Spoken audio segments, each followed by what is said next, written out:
Hello students, आज हम class 11th का introduction to three dimensional geometry chapter 11 start करेंगे। तो इस चैप्टर को स्टार्ट करने के लिए आप लोगों को सबसे पहले मैं बताऊंगी, ये मैंने एक सर्कल ड्रा किया है। ये जो सर्कल है ये हमारी 2D फिगर है या 3D फिगर है। ये हम इसको कहते हैं कि ये हमारी 2 डायमेंशनल फिगर है, क्योंकि इसमें आपकी एक्स एक्सिस भी है और वाई एक्सिस भी है।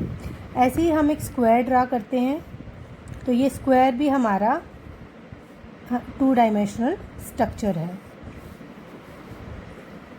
फिर मैंने एक क्यूब ड्रा किया। ये जो क्यूब है ये हमारा 3 डायमेंशनल स्ट्रक्चर है। क्यों? क्योंकि इसकी लेंथ भी है, ब्रेड्थ भी है और थिकनेस, दैट मीन्स इसकी कुछ डेप्थ भी है। ऐसी फिगर्स जिसमें लेंथ, ब्रेड्थ और थिकनेस या डेप्थ इन्वॉल्व होती है, वो हमारी 3 डायमेंशनल फिगर्स होती हैं। ठीक है, जैसे कि पहली क्लासेस तक आप लोग स्टडी करते थे, हमारी एक्स एक्सिस होती थी और वाई एक्सिस होती थी। तो ये जो है हमारी एक्स एक्सिस और वाई एक्सिस, ये हमारे 4 क्वाड्रेंट्स बनाते थे। ठीक है, 3 डायमेंशनल स्पेस में क्या होता है कि ये हमारी एक्स एक्सिस होती है, वाई एक्सिस होती है और ये हमारी एक जेड एक्सिस भी होती है, जो कि थिकनेस या डेप्थ को रिप्रेजेंट करती है। इसमें क्या होता है कि एक्स, वाई और जेड जो है आपस में परपेंडिकुलर होते हैं। सपोज ये हमारी एक्स एक्सिस है, ये हमारी वाई एक्सिस है और ये हमारी जेड एक्सिस, ये सब एक प्लेन को रिप्रेजेंट करते हैं। तो इसमें क्या होता है, 3 डायमेंशनल ज्योमेट्री में वी हैव 3 प्लेन्स, हमारे 3 प्लेन्स बनते हैं। किस किस के बीच में? नंबर 1 प्लेन जो है वो हमारा एक्स एक्सिस और वाई एक्सिस के बीच में बनता है, उसको हम बोलते हैं हमारा एक्स वाई प्लेन। नंबर 2 हमारा वाई एक्सिस और जेड एक्सिस के बीच बनता है, उसको हम बोलते हैं वाई जेड प्लेन। फिर हमारा जेड एक्सिस और एक्स एक्सिस के बीच में प्लेन बनता है, इसको हम बोलते हैं हमारा जेड एक्स प्लेन। स्टूडेंट्स, मैं आपको 3 डायमेंशनल से रिलेटेड जो इसके कंसेप्ट्स हैं, इसका बेसिक्स है, वो क्लियर करने की कोशिश कर रही हूँ। सबसे पहले हमने क्या देखा कि इसमें जो है 3 एक्सिस इन्वॉल्व होती हैं और 3 प्लेन्स इससे हमारे इन्वॉल्व हो जाते हैं। और ये जो प्लेन्स हैं, ये प्लेन्स आपस में परपेंडिकुलर होते हैं। These planes are perpendicular to each other. मैं ये जो 3 डायमेंशनल का कंसेप्ट है, ये आपको 2D के मतलब रेफरेंस से समझाने की कोशिश कर रही हूँ। 2D में हमारा क्या होता है कि जब हमारी एक्स एक्सिस और वाई एक्सिस होती है तो वो 4 क्वाड्रेंट्स में डिवाइड होती है। 3D में क्या होता है, वी हैव 8 पार्ट्स, जिनको हम क्या बोलते हैं, ऑक्टेंट्स। इन पार्ट्स को हम बोलते हैं ऑक्टेंट्स। ओके, फिर हमारा इसका जो मतलब इंट्रोडक्शन टू 3 डायमेंशनल ज्योमेट्री के लिए जो नेक्स्ट टॉपिक हमारा आता है, या नेक्स्ट मैं कह सकती हूँ कि कंसेप्ट आता है, वो होता है कि coordinates of a point in space. कि ये जो पॉइंट्स होते हैं, सपोज जैसे 2 डायमेंशनल में हम किसी पॉइंट्स के 2 ही कोऑर्डिनेट्स होते हैं, जैसे एक्स और वाई। और लेकिन 3 डायमेंशनल में क्या होता है, अगर हमें किसी भी पॉइंट को रिप्रेजेंट करना होता है तो उसमें 3 उसके कोऑर्डिनेट्स होते हैं, एक्स, वाई और जेड। अब इसका क्या होता है कि कोऑर्डिनेट्स ऑफ जो ओरिजिन होता है, कोऑर्डिनेट्स ऑफ ओरिजिन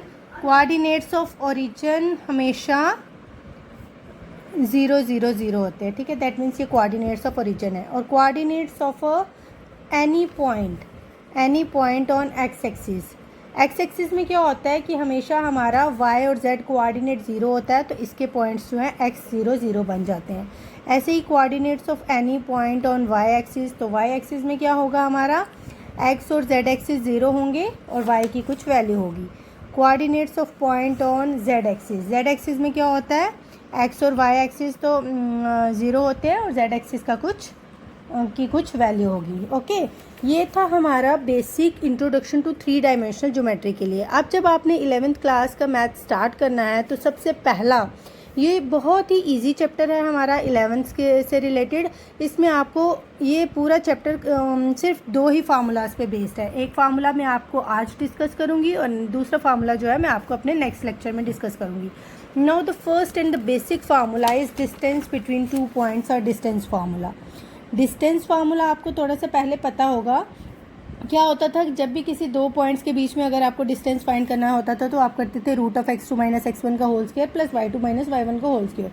क्योंकि अब ये 3 डायमेंशनल की बात हो रही है तो सपोज़ अगर आपके पास कोई दो पॉइंट्स हैं, उनके 3 कोऑर्डिनेट्स होंगे x1 y1 और z1, और दूसरा पॉइंट है हमारा q x2 y2 z2, और इन दोनों के बीच में आप लोगों ने डिस्टेंस फाइंड करना है। तो डिस्टेंस फार्मूला क्या बनेगा, पी क्यू किसके बराबर बनेगा, या मॉड पी क्यू किसके बराबर बनेगा, root of x2 minus x1 का whole square plus y2 minus y1 का whole square plus z2 minus z1 का होल स्क्वायर। अभी एग्जांपल की हेल्प से मैं आपको बताती हूँ।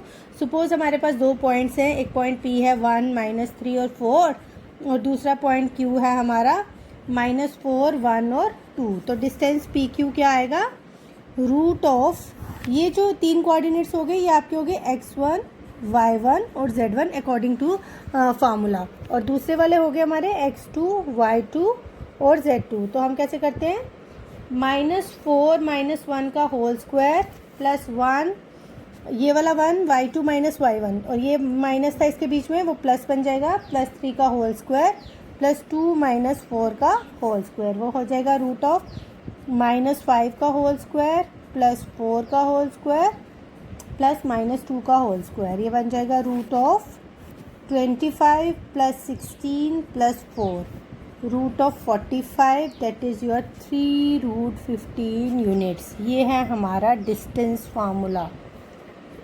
थैंक्स।